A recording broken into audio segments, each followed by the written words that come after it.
so much to take in about World of Warcraft Legion. Yeah. I mean, we're going to have the Legion game systems panel coming up here in just a few minutes.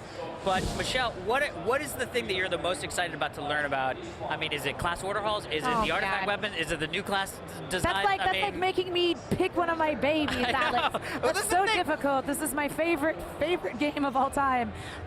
You know, for me, I think class order halls is really cool. Big deal. I really liked the way that Garrison started in Warlords of Draenor. Yeah. And then it's sort of, you lost the world. You know, and that's kind of the point, is that this is World of Warcraft, and you loved when you went to your home city and you felt like you saw everybody around, some boom chicken dancing on a mailbox, whatever. But the thing was, is that it felt like a world. I love that what we're doing is bringing back the fantasy of the class, and saying like, hey, if you're a hunter, all the hunters go here. If you're a priest, all the priests go here. Just like how they have with the DKs. So it's awesome to me, and it's cool too because it creates class community. Yes. And there's a lot of very big class pride that goes on with World of Warcraft. So, you know, something like Hunters, myself, I can speak specifically, is we have the Warcraft Hunters Union. And there's all these hunters that get together. There's even a podcast and everything, but we're talking 600 hunters would get together. That's a lot of hunters. On one server. We actually crashed one of the servers because we went and raided Thunderbluff. Oh, my little horde heart died inside, but it was an all-dwarven raid. It was neat, though, because it inspired the fact that, you know, although we didn't have any healers with us, could we as hunters all come together and do something massive? And they haven't talked take down about, a boss. They also haven't talked about where these class order halls are going to exist. I mean, as a hunter, you can imagine going out into the wilderness and having this location that potentially only hunters can go to, and having this sort of like camp, you know. I know, I'm thinking original Rangers, and you know, and like Elven, and I mean, I don't know. It's hard to say exactly where everything is going to end up. Druid. So I had a druid for a very long time, still do, obviously. But with druids was Moonglade or Moon? Yeah. I think it was Moonglade. Which was this location that you could only get to. I mean, you could get there, but they're spoiled. Because druids are spoiled. But it was so great because you would go. And the other thing that they've talked about is that it's non-denominational, as they say. Right? You're going to see Horde, you're going to see Alliance, but I feel like it allows you to have that sort of semi-camaraderie of the like, look, we're all shooting arrows at people. Yeah. You know, we're all slinging our campfire. Well, I'm just wondering how much we're going to see community come together through class because of these class order halls. Yeah, and how much time you need to spend in there. I mean, there's a lot of information about them that we don't know. It was great when Corey was talking about the fact that, you know, they're not going to force you into this sort of, oh my God, it's 5 a.m. I got to make sure I get in and do my dailies. Otherwise, I got to go to work. You know what I mean? The fact that it's less about touching it every day. But also, we don't know exactly what you have to do in there, so you don't know exactly, you know, are the professions going to be done in there? We haven't even talked about professions. I am dying for a profession revamp. That's for sure, because they used to be so important to min-max your character. Yeah, if somebody in my raid didn't have their character min-maxed with their professions, I was like, you're not raiding until that's completely done because you're going to get extra stats. Dude, I made so much money on flasks, it wasn't even funny. And now it's like, you can do it with a flask, or yeah, it's all right. And it'll be interesting, too, to see Demon Hunters. I mean, they only have 2 specs. That's it. Huge. All right, well, a lot of those questions are going to be answered right now. We're sending you into Hall D for the World of Warcraft Legion's Game Systems panel. I'm so excited! Welcome to the World of Warcraft Legion Game Systems panel.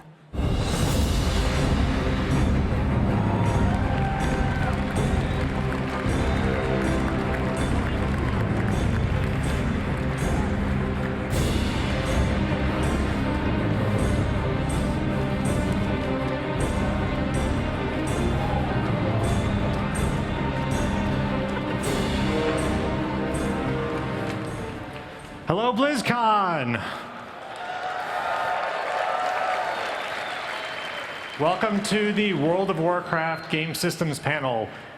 We have an hour-long information overload that we're going to do for you, and hopefully we have enough time to do it, so we're going to get started right away. Today we're going to talk to you about items, we're going to talk to you about professions, classes, the Demon Hunter, but first, Mr. Craig Amai is going to walk you through artifacts and class halls. Great. Hello, BlizzCon. Everyone having a good time today? Awesome. So my name is Craig Amai. I've been heading up the artifact feature for Legion. I know a few of you probably got glimpses at some of the artifacts at Gamescom.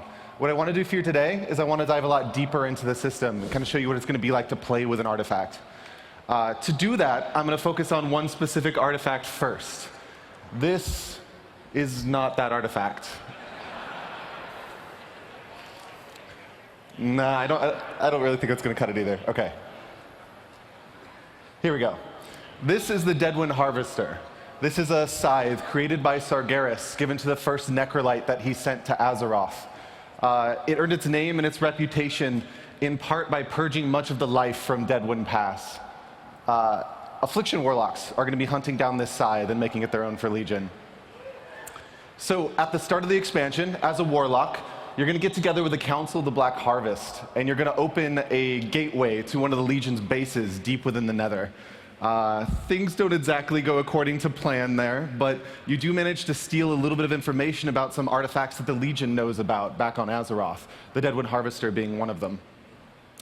So using that information, you go to Duskwood. You follow the trail of the Dark Riders of Karazhan through Deadwind Pass, and you end up uncovering a series of catacombs beneath Karazhan that somehow evaded our notice to this time.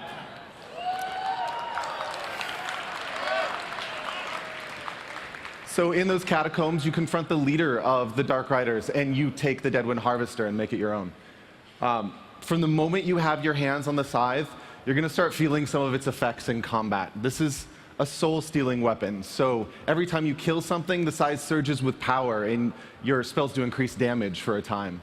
On top of that, the souls within the scythe, they're kind of restless, so every now and then one of them will try and break free and escape, and you can easily reap that soul, gaining the same benefits as if you had killed something fresh.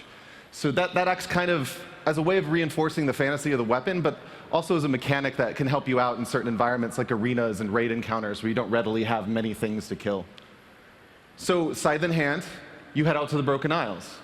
In the Broken Isles, you start accruing artifact power from a number of different sources.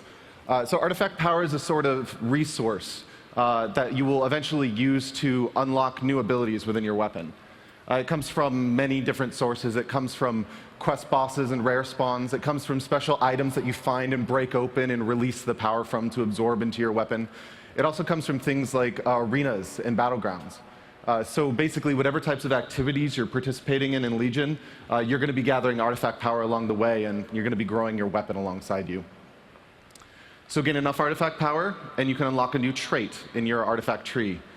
This is kind of a glimpse at the Deadwind Harvester's trait tree. That first ability you're seeing there, that's the one I talked about. You don't actually need to spend artifact power to unlock that. You start with that. The first thing you're actually going to use your artifact power to unlock is an active trait, an ability that you're actually going to put on your bar and use to unleash the power of your weapon against your enemies. So in the case of the Deadwind Harvester, that's this. You release the souls from the scythe. They swirl around your enemy, and they do massively ramping damage over time. So it's sort of super dot, long duration, long cooldown. So you use it on really meaty targets like quest bosses and raid bosses. After you unlock that first major active trait, your tree's going to open up to you, and you're going to start seeing options about which direction you want to pursue. You'll be making choices like the difference between increasing the critical strike chance on Unstable Affliction or the burst damage on Seed of Corruption, so single target versus AoE. These minor traits, they have multiple ranks, and you have to unlock typically all 3 ranks to progress further into the tree. There are some special one-point traits within the tree as well that usually are more utility-focused. In the case of Deadwind Harvester, there's one that causes your health stone to become a full heal and causes you to yield some health back whenever anyone in your party or raid uses a health stone as well.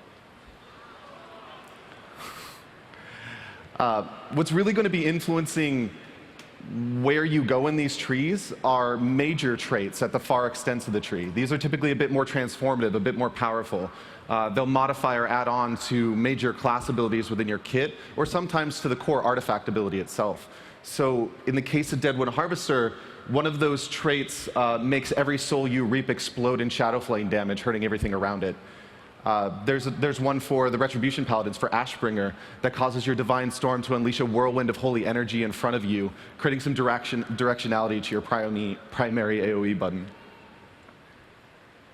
So eventually you will be able to unlock every single trait within this tree, but it's going to take a while. That first active trait you'll get almost immediately. You'll unlock that shortly after obtaining the weapon. You'll get to the first gold power probably shortly before max level, major trait, shortly before max level. The rest of the tree, it's likely going to take you months into expansion to fully unfold all of these things. And even on top of that, there's some incremental power increases that you can continue to pour artifact power into over time. So your weapon will be growing with you for the entirety of Legion. So you're also going to be seeing a new type of item dropping out in the Broken Isles and in all of Legion, relics. These are special items that you can socket into your artifact to increase its power. So they increase power in a couple of ways. They increase the item level of the weapon, increasing its stats, and they increase it by higher item levels for higher quality relics further into the expansion. But they also give you bonus ranks in those traits that I was talking about. So whereas normally you'd only be able to get 3 ranks in increasing your Shadow Bolt damage, you can get a relic that could increase that to 4 or 5 ranks and further specialize on doing more damage in Shadow Bolt specifically. So this kind of gives you a form of specialization or customization for the types of gameplay that you are most interested in. Do you want to be more about burst AoE damage or more about your primary single target rotation on raid bosses? Or do you do a lot of PvP and you want to focus on your survivability abilities a little bit more? Those relics over time will eventually actually be able to tap into those major traits as well, taking something that was normally only 1 rank and allowing you to increase its power too. So these relics come in many different types. If you look at the top of the Deadwind Harvester here, you'll see 2 symbols. Those indicate the types that the Deadwind Harvester can accept. So one of those is a Shadow slot, one of those is a Fel slot. There are many other different types of relics: fire relics, water relics, earth relics. The Ashbringer has a slot for a holy and a fire. So different people are going to be seeking out different relics in Legion. Now, you have your artifact in hand for a while, and you will eventually, once you reach max level 110 in Legion, you'll reach a moment when you can upgrade it. You'll undergo a quest line involving some outdoor content, interacting with some of the major factions of Legion, and some dungeon content, culminating in this major upgrade moment. At this moment, you'll unlock an additional relic slot for your weapon, further increasing the specialization options available to you. But you'll also unlock a new model for your weapon as well. In the case of Deadwind Harvester, this is what the upgrade model looks like. So even past that, there are more quest lines you're going to be able to tap into, specializing in different types of content that will give you access to other models for your weapon over time. A Deadwind Harvester has a few more that you can see up here. And even beyond these models, we also have many different colors you can unlock for each model based off the same types of content that it focused on originally. You can kind of see the interface for what some of those color swaps might look like for the Deadwind Harvester. So these come in the form of more like achievements. Finish all of the questing zones or earn exalted with certain factions in the expansion. That might unlock certain colors. But they'll also tap into aspects of the artifact's history as well. So there might be a specific color that is unlocked by slaying a villain who previously killed one of the owners that had this artifact before you did, or going to locations in the world that are significant to your weapon specifically.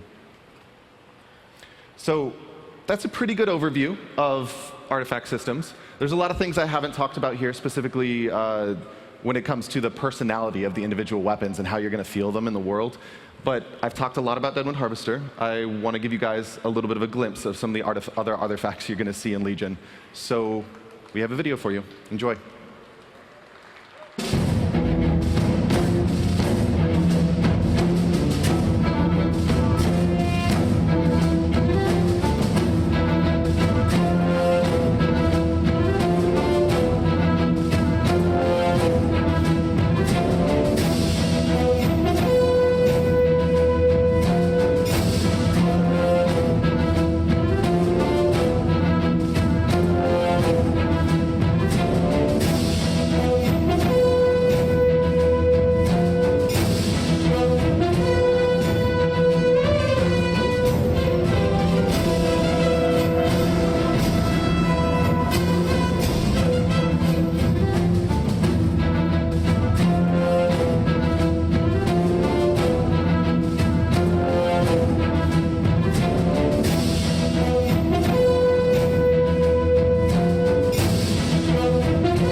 agree.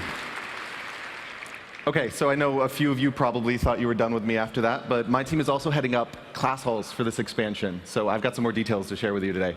Class halls, you may have also heard them referred to as order halls sometimes. Those are actually the same thing, class halls, order halls. For class halls, before I dive fully into some of the things you can expect to see inside of them, I want to talk first about some of the major goals we had in identifying which class hall we would give to each class this expansion. Our first big goal was that whatever location we chose, it was really important to us that you feel like your class when you're inside of it, that you feel like a warrior or a mage or a warlock when you're in that space. And that really is to say, like, you think of a place like Frey Island for warriors. It's a place that's very significant to warriors who've been around a while as a place where they got their berserker stance originally. It's got a lot of significance to them.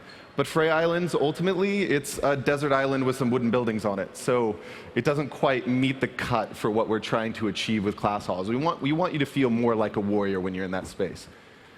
Our second major goal was that whatever groups we were going to bring together around these class halls, they should welcome in the greatest breadth of class fantasy possible into that space. Using warriors again as an example, some warriors see themselves as the barbarian or the berserker with rippling muscles, solving their problems with strength instead of words. Other warriors see themselves as the gleaming knight with silver armor, crested shield, fighting for what is right. And yet other warriors see themselves as the grizzled veteran of the battlefield, fighting with dual blades and practice strikes. And all of those are absolutely warriors, and they should all feel at home within this space. So we want to make sure whatever groups we're bringing together, they do that. They bring them all in and make them all feel like a part of this effort.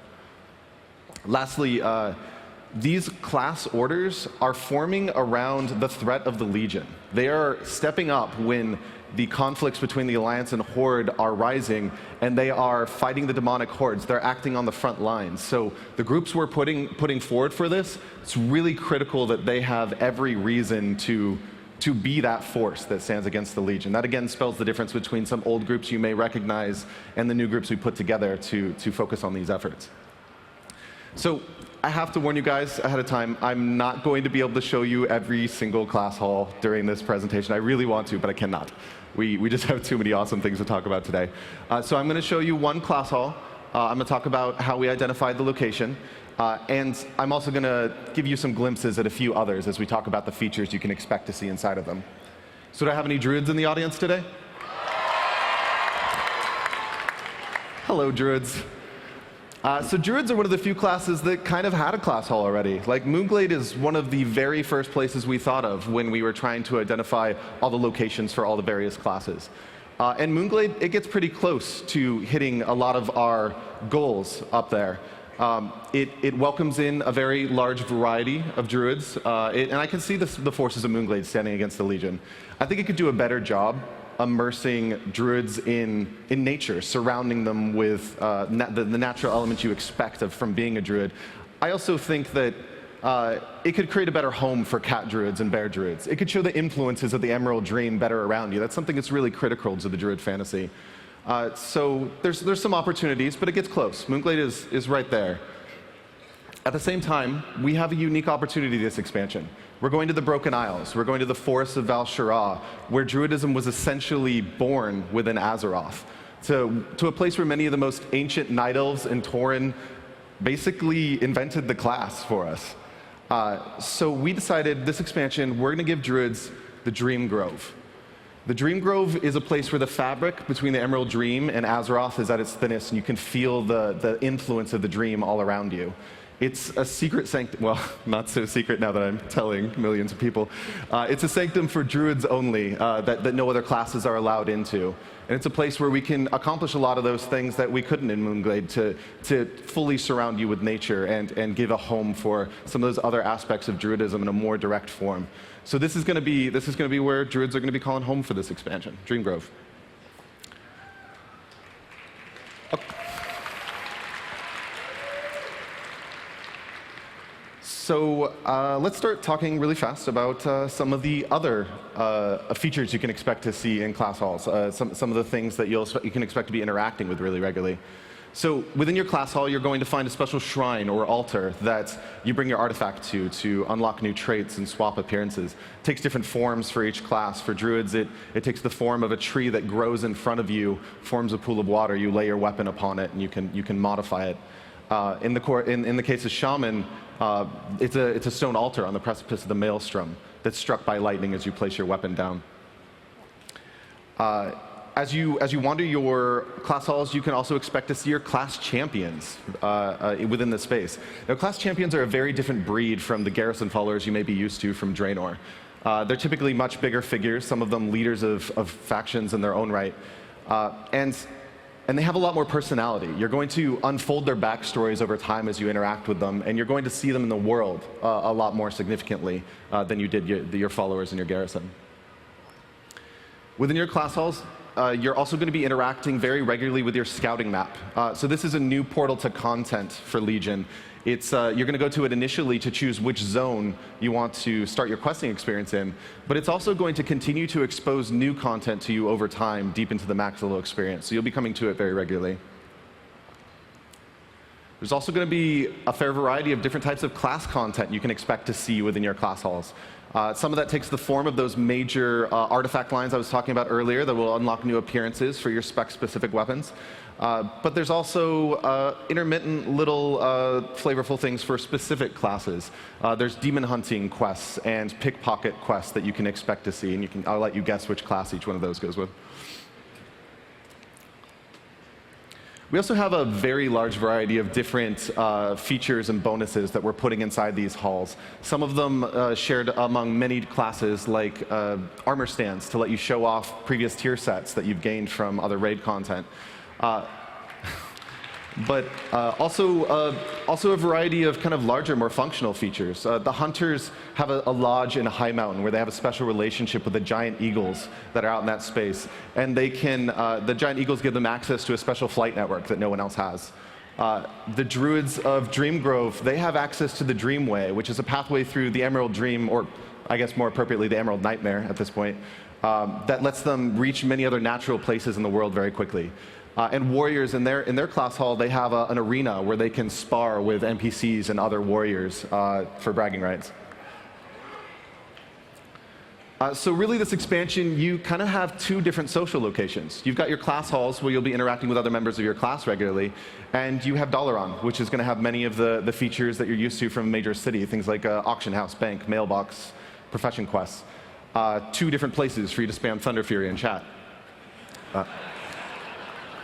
So to make getting back and forth between those spaces a little bit easier, every class is going to have their own kind of different brand of Deathgate to let them get to their class hall quickly and get back to where they came from afterwards. So in the case of hunters, it's a giant eagle that comes and picks you up that can take you back and forth.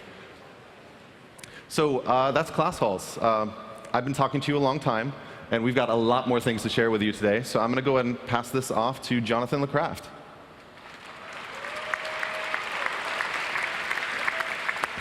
Thank you, Craig.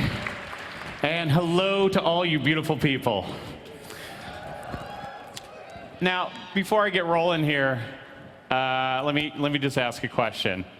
Is there anyone here who's excited to play the Demon Hunter? All right, me too. You can actually go play it right now. What are you guys doing here? So let's just dive in. Like, what is this class about?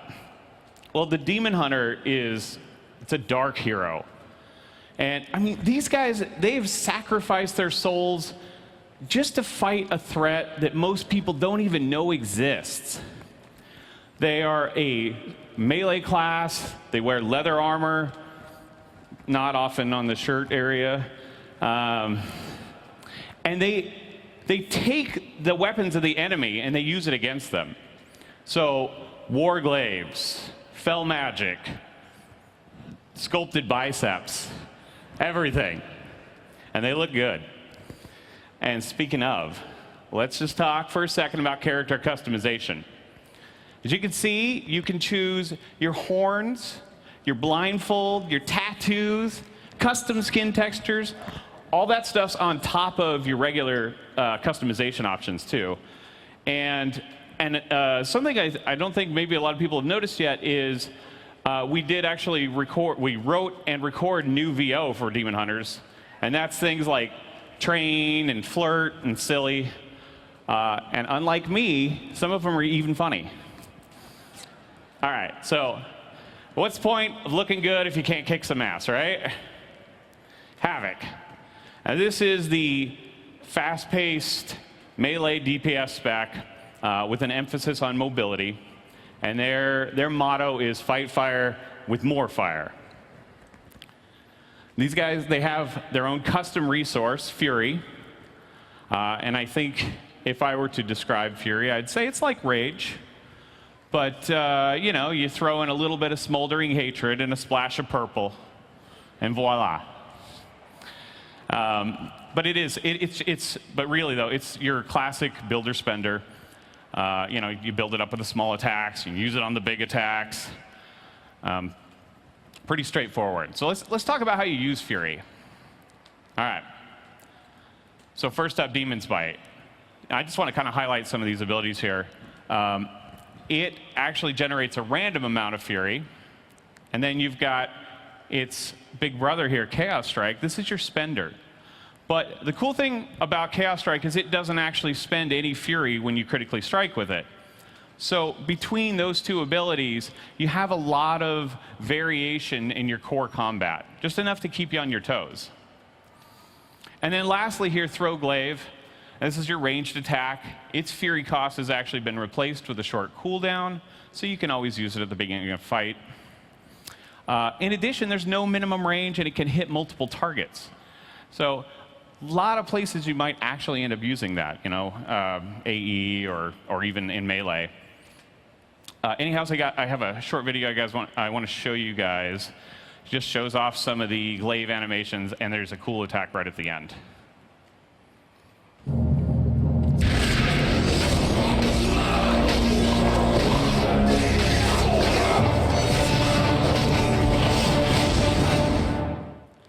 Yeah.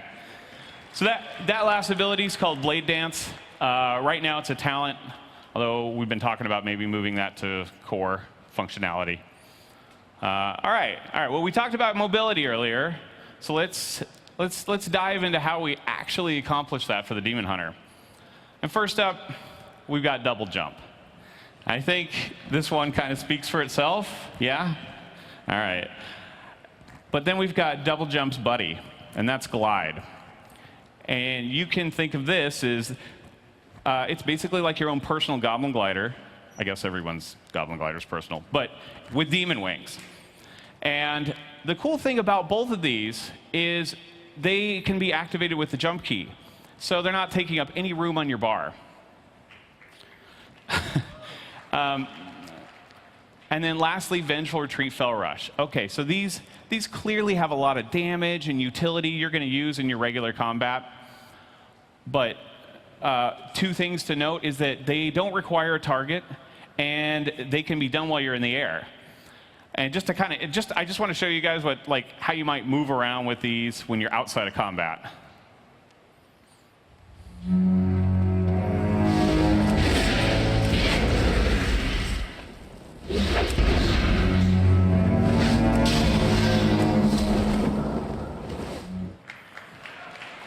Yeah, all right. I don't know if you guys know that game, The Floor is Lava, but they are really good at it, even with literal lava. Okay. Fell Magic, yes. Now this is where we're getting into some real power, the real punch. I mean, first up, you got Chaos Nova. And this is your nuclear level CC, you know, AE stun, 5 seconds, has a big chunk of damage on top, just as a nice little kicker. And you got I-Beam. This is a very powerful frontal cone attack. A little bit of a skill shot. There's about a 2-second channel, and you can't move, but you can rotate, and it's got pretty good range. And then lastly, Consume Magic. I would call this a medium range interrupt. And the little bonus on this one is when you do interrupt someone, you get a full bar of Fury.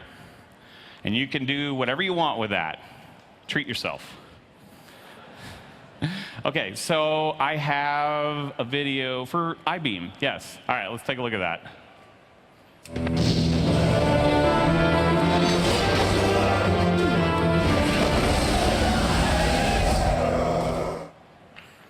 All right. So, as you just saw with iBeam, and this is the same with Chaos Nova, actually, the inner demon kind of comes out and says, hey, now, with Metamorphosis, that demon comes out and murders everyone. So it starts with this epic leap, slam down on the ground. You transform in the air, by the way, stun everybody around you. Your damage is increased, Fury's coming in hot, and oh yeah, you have 100% life leech while this is active. And what that means is you get a ton of defensibility, but it's through offense, which is very much the Demon Hunter vibe. Let me just show you guys that leap that I'm talking about real quick, and roll it.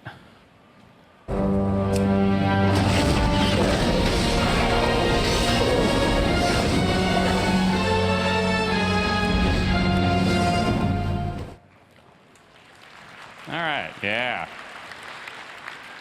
Knight, by the way, that is, I don't know if you noticed at the end, you keep all your mobility in that form, obviously. You got wings, it makes sense, right? So, Spectral Sight. Now this is the ability that lets you see through your Demon Hunter's eyes, or eye sockets, I guess. And what that means is that enemies can't escape your gaze. It means you see through invisibility and stealth, and even through physical barriers. And just to kind of show you what I mean by that last part, I do have another video.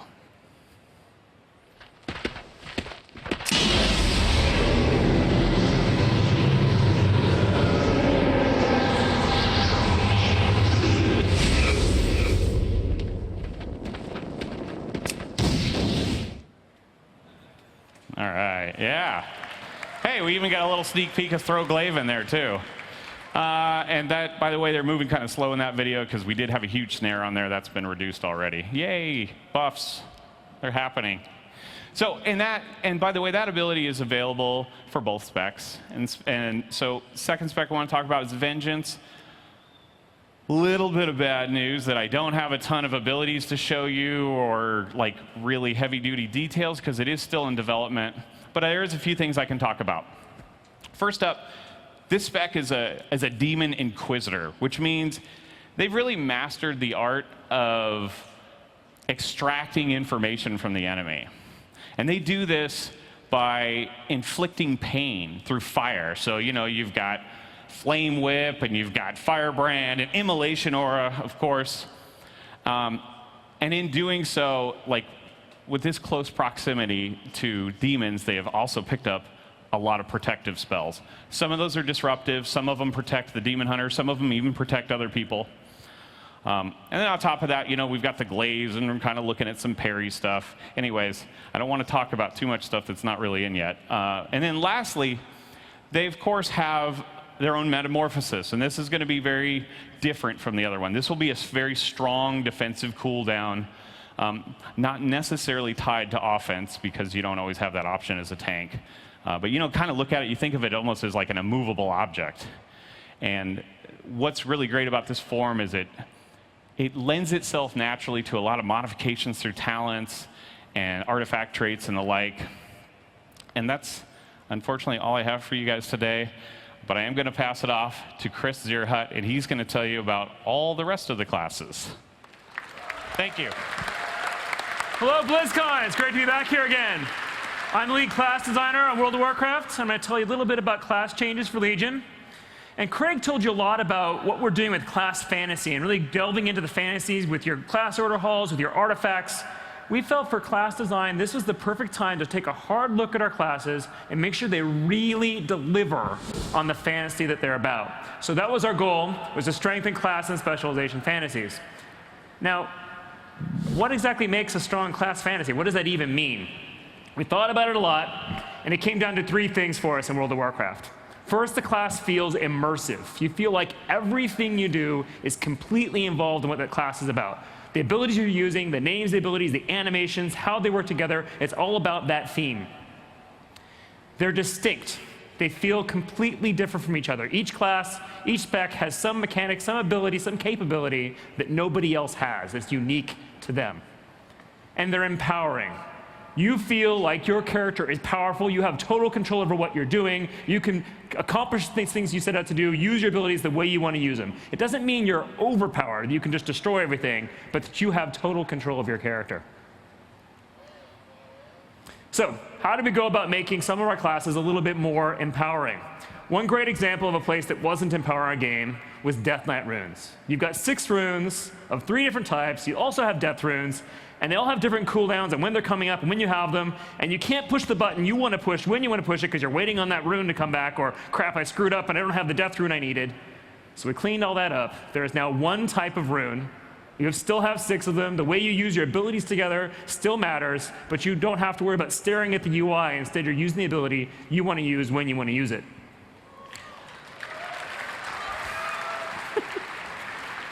Another great example is with the Fury Warrior. Right now, Fury Warrior is completely controlled by how many charges they have. You've got Enrage up, you've got Raging Blow charges, you've got Meat Cleaver charges, you're tracking the UI, keeping track of all these buffs to decide what you can do when.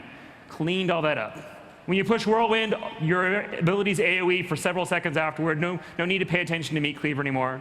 When you're enraged, you can use Raging Blow as much as you want. There's no more Raging Blow charges. So we clean that up. You're not staring at the UI to figure out what you can do. In general, we took that step of anywhere there was a stacking buff or debuff that was controlling how your character worked, we tried to either eliminate it from the game as much as possible or actually turn it into a resource. And that's what we did with Arcane. Arcane charges are now a resource in addition to mana, instead of being this little buff you have to look at in the far right corner of your screen.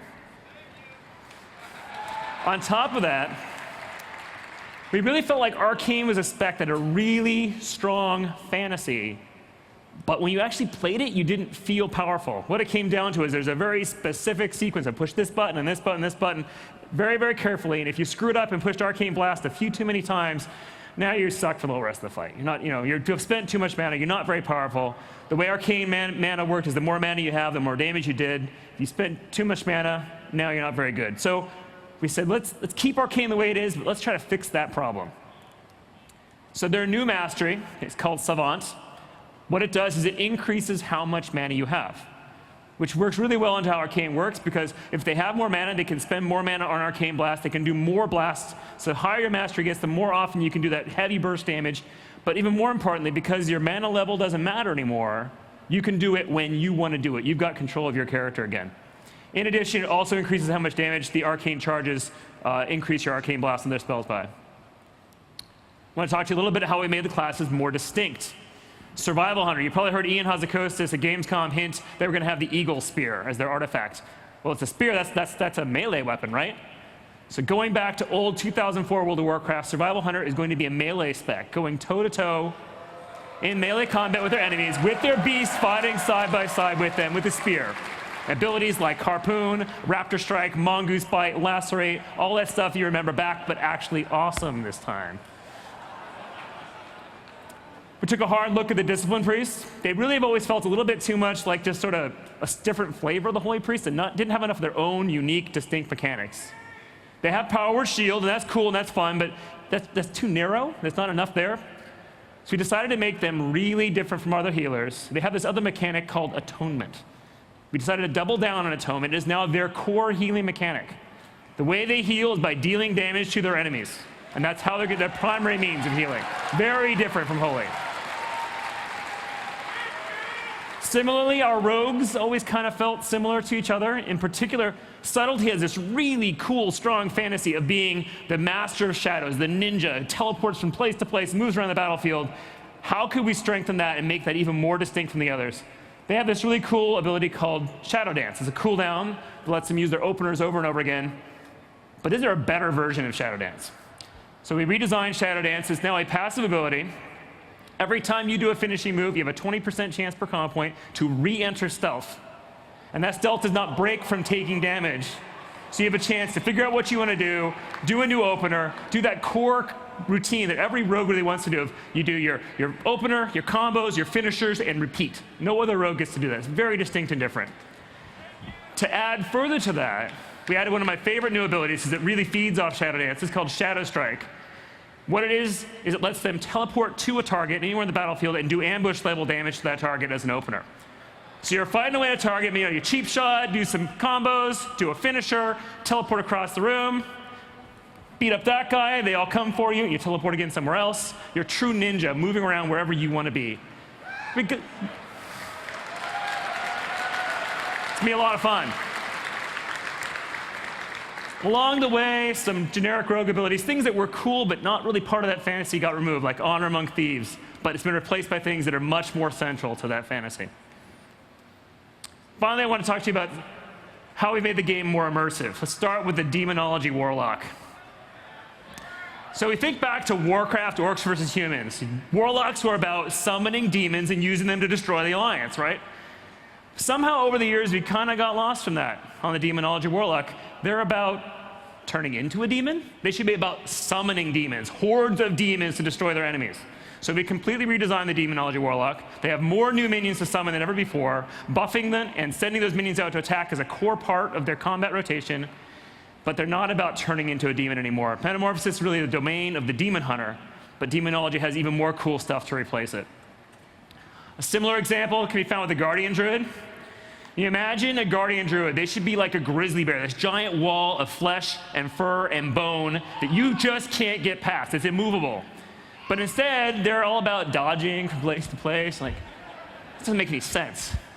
So they're no longer the dodgy circus bear. They're all about increased health, increased armor, increased survivability, and being what people really imagine them to be.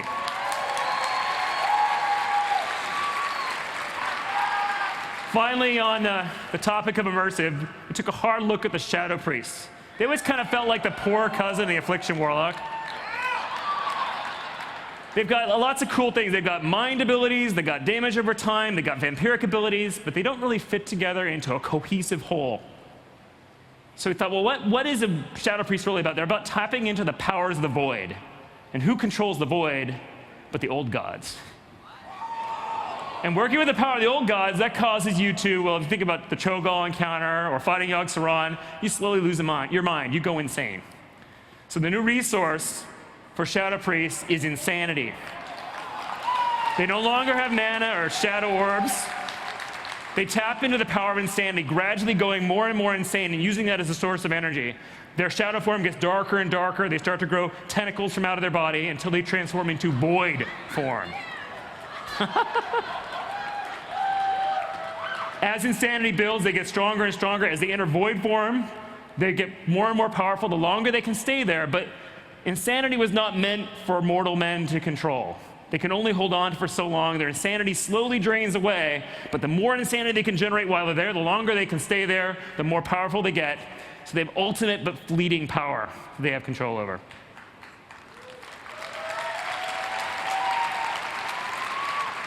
Before I go, I'd like to talk a little bit about talents. We have one of our biggest talent revisions we've done since Mists of Pandaria. Still the same format, 7 rows with 3 things in them. But we've gotten rid of a lot of those theme rows. You know where like there's a row that says pick AoE1 or AoE2 or AoE3. It's really all kind of the same thing, and it doesn't really feel that cool. Now those will be in different rows from each other. There's more choices that matter. There's more ways to customize your character, and there's more talents that are specific to your spec, not shared with the other 2 or 3. And as a result, that means there are literally hundreds of new talents coming out in Legion. More talents than there have ever been in any previous expansion. One last comment. I'm going to be over at the Darkmoon Fair later this afternoon if you have questions about this. And starting tomorrow, there's going to be a series of blogs detailing every single one of our classes and specs, what their core abilities are now, some examples of some of their talents that are coming, so you can get a sense of what's coming soon as we move into beta. With that, I'm going to hand it to Paul Cubit to talk about professions. Hello. Hello. Hey, great. Thanks, Chris. My name's Paul. I'm a game designer on World of Warcraft, and today I'm going to talk about professions. So let's get right into it. So the biggest thing we wanted to do in Legion as far as professions are concerned is to give you more stuff to do. What does that mean? Well, it means, I'll paint you a picture. Let's say it's Sunday afternoon, you log into WoW, you got a couple hours to kill. but you're not really feeling that quest line you were working on, your raid doesn't, you don't do raids on Sundays, you kind of just want to work on your alchemy or your blacksmithing. Well, we think you should be able to do that, and we don't want to hold you back from doing that. So the first way we're going to attack that is with recipe acquisition. So gone are the days when you kind of log into a new expansion and you find your trainer and, okay, click, click, click, click, click, click, click. Okay, I know every recipe I need to know for the entire expansion. I mean, some of that's okay, trainers are still good, but we also want you to get out in the world and kind of carve your own path, find some recipes your friends haven't found yet, meet some cool characters, go on adventures. Now, an example of how that might look is in the case of tailoring. As a tailor, you'll go to Dalaran, your adventure starts there. You meet your trainer. She wants to find out what kind of cloth they have in the Broken Isles. And it is cloth this time, it's not fur. So you go down in the world. I thought fur was cool, but you get some cloth, you bring it back, and you start to sew with her. You start to make a robe, but the cloth is rejecting the thread you're putting in. It's falling apart. It's making a huge mess. You need to find someone who knows how to work with this material. So you go out in the world into one of our new zones, Azuna, and you meet Lindris. Lindris is Nightfallen, which means he's an exiled member of the Nightborn tribe of elves. Nightfallen typically have issues with magical cravings. But anyways, he's very friendly. He helps you with your sewing problem. He teaches you a bunch of new patterns. He's also very interested in that magical floating city in the sky you came from. And a lot of the rest of your quest line deals with continuing to learn patterns from Lindris, dealing with the aftermath of bringing him to a city of temptation, and then eventually going to Suramar and kind of finding out why he was exiled and why his people got so good at tailoring. Now, this kind of recipe acquisition isn't simply limited to crafters. Gatherers get a lot of love, too. As a miner, for example, you'll be learning from characters like Rethu here. He's dead, you could tell. He's also very into mining. But from characters like him and others, you'll learn how to more efficiently mine some of the new materials, like laystone, one of our new ores. While I'm on the subject of gathering, I want to share a story with you guys. I was out gathering herbs on my character a couple weeks back, and I saw an herb I wanted to pick, so I started running towards it. And then this druid came down and kind of picked it right in front of me and then flew away. He didn't even say anything. Has this happened to anybody else, too? I think it's the same guy. Well, that's not going to happen anymore in Legion, because mining nodes and herbalism nodes will be shared. So the druid gets the herb, I get the herb, my friend who's out gathering herbs with me gets the herb, everybody's happy.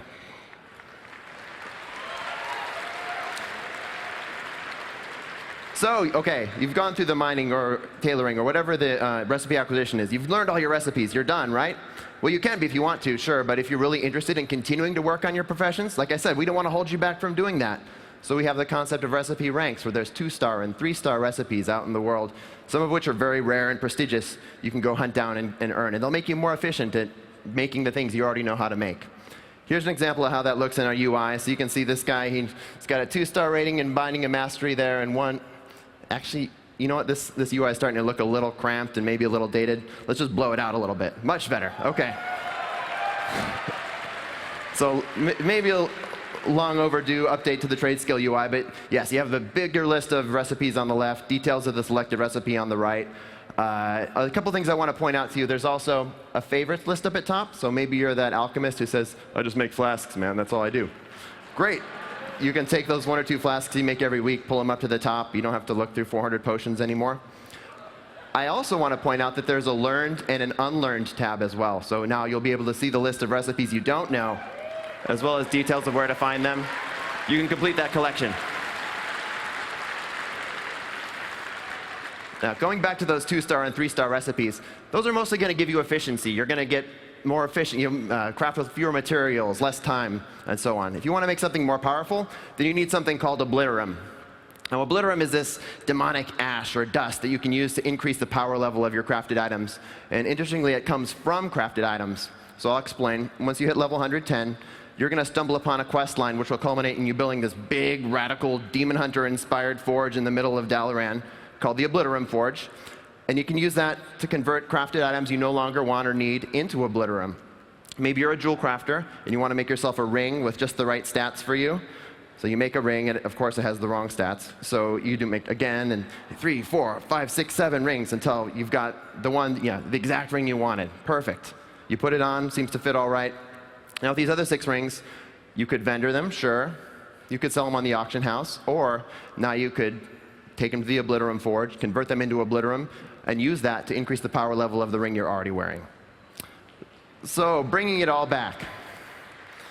It's Sunday afternoon. You got this time to spend. If you haven't learned all your recipes, well, you can go on an adventure. Go complete your recipe acquisition. If you have already learned all your recipes, well, you can go hunt down some of those 2-star, 3-star recipes that are hidden out there in the world. Or if you just want to make more powerful gear for yourself or your guildies, well, you can do that too. And also turn it into Obliterum, make your gear more powerful.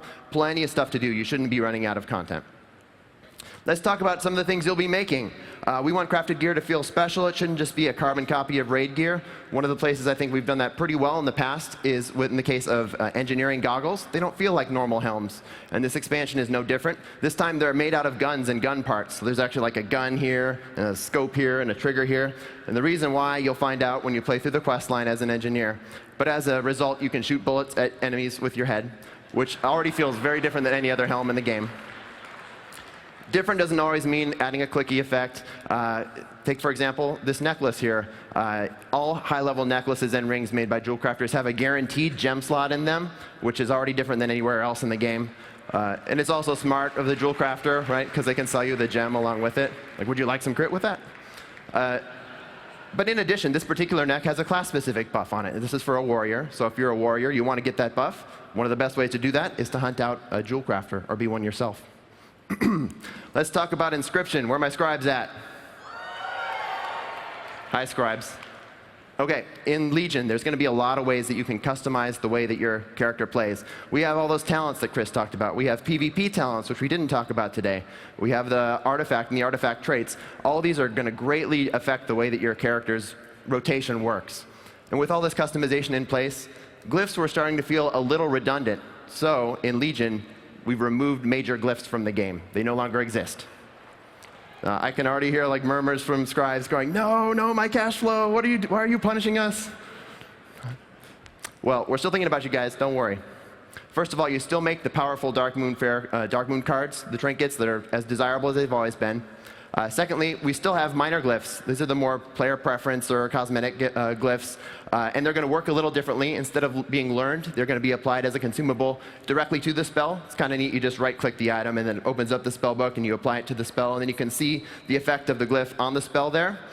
You are still limited to 1 glyph per spell, but we've removed the restriction of 3 total glyphs. So you can glyph as many spells as you want. And in addition, to round out the scribes, we've added a new consumable called the Vantis Rune. And this is a way of calling out a particular boss you want to take it to. It's a week-long buff. You can only use 1 per week. It lasts the whole week. And say, for example, this one does more damage to Xavius. Maybe your guild is having trouble getting past heroic Xavius. Your guild leader says, all right, guys, we're all going to get Vantis Runes for Xavius. We're going to do way more damage to him. We're going to get past this brick wall and move on to the next brick wall.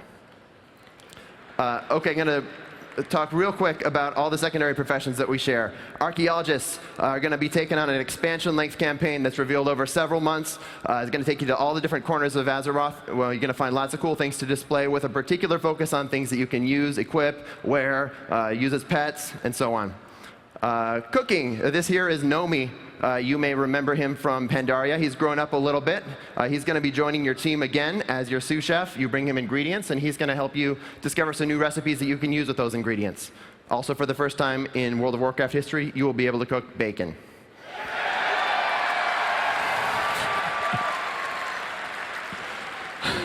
Fishing. We want fishing to feel more like an adventure. When you fish, you should be thinking, oh, fishing, I wonder what's going to happen to me today. And not, oh, fishing, I wonder what I'm going to watch on my second monitor. And finally, first aid. We have lots of exciting new bandage-related content coming from you. You have 2 more bandages with slightly higher numbers than before. It's going to be great. I love first aid. Can't get enough first aid.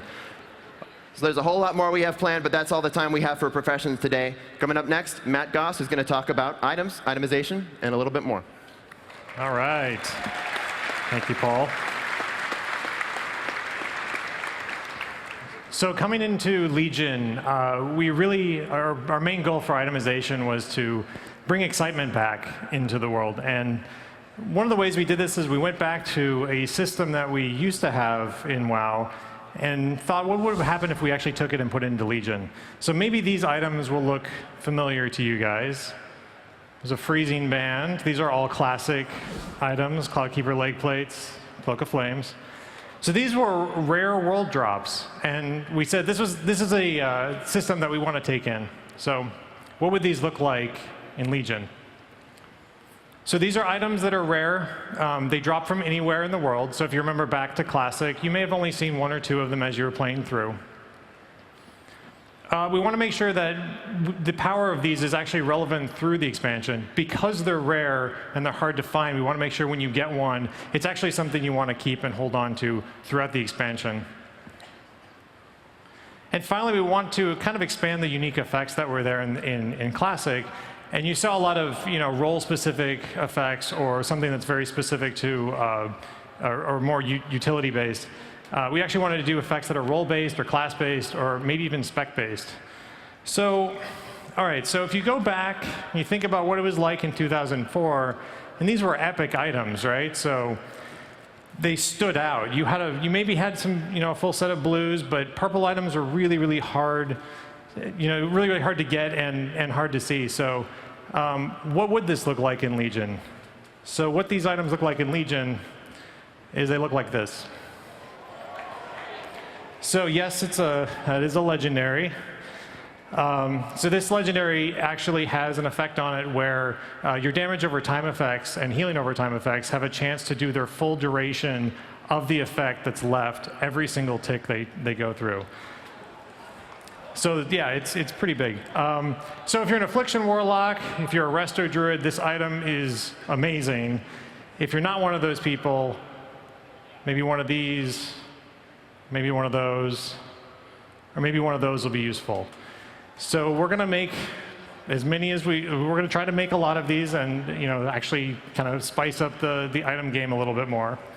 All the effects we're still working on, so kind of a preview taste.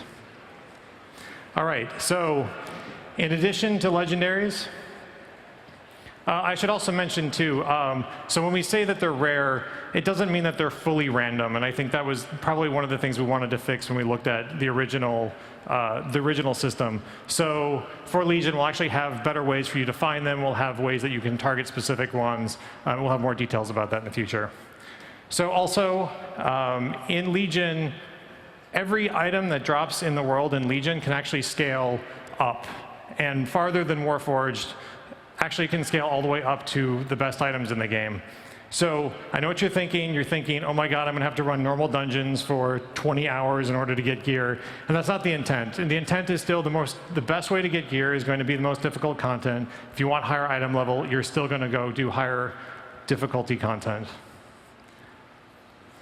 And also, duplicate personal loot can now be traded. So, yeah, so the way this works is if you have an item that drops at a power level in a slot that is equal to or less than what you already have gotten in the past, you'll actually be able to trade it to anybody else on the tap list. So we hope that that helps out personal loot.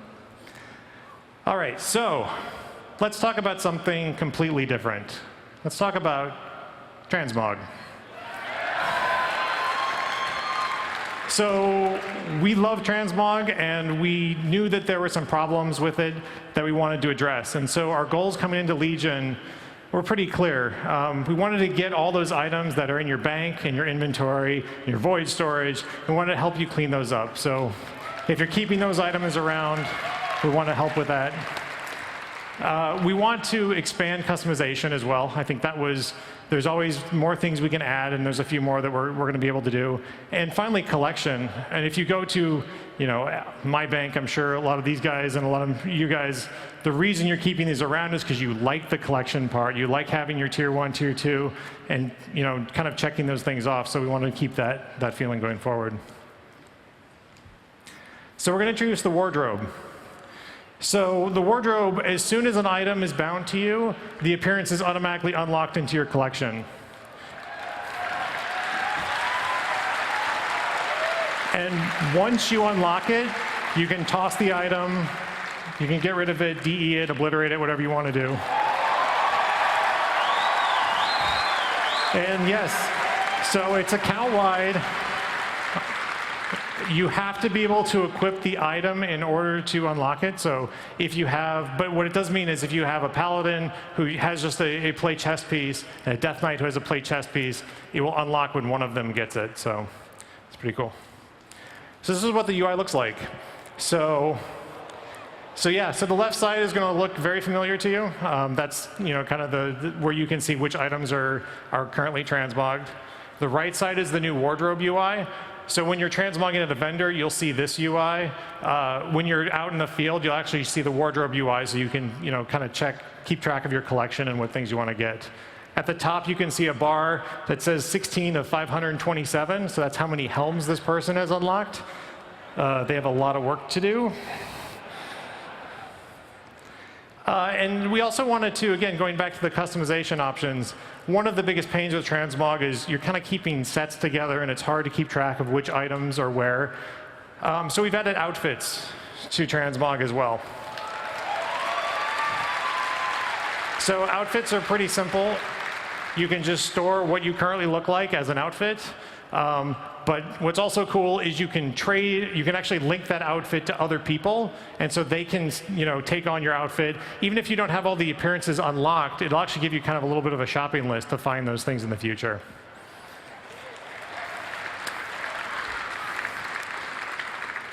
All right, so I'm not done.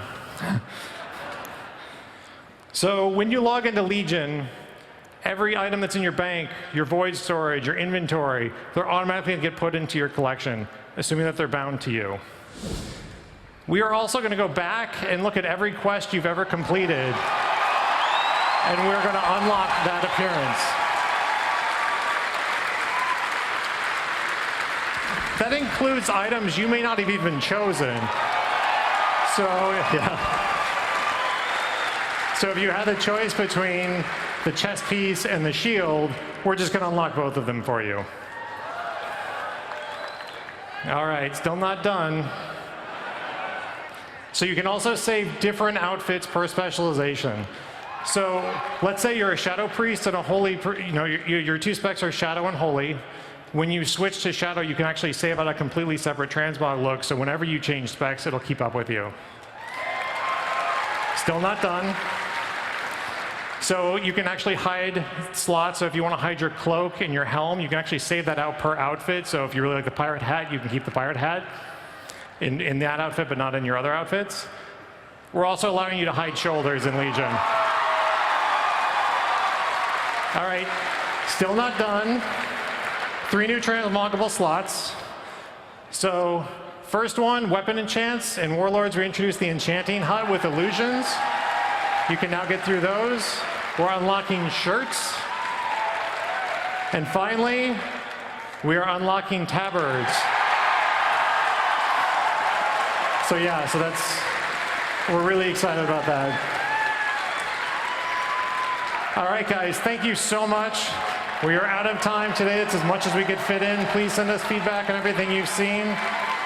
30 minutes from now on this stage, we're going to be doing Q&A, and we're going to answer all the questions that you guys have submitted already and the ones that were submitted online. So thank you very much. Have a great BlizzCon.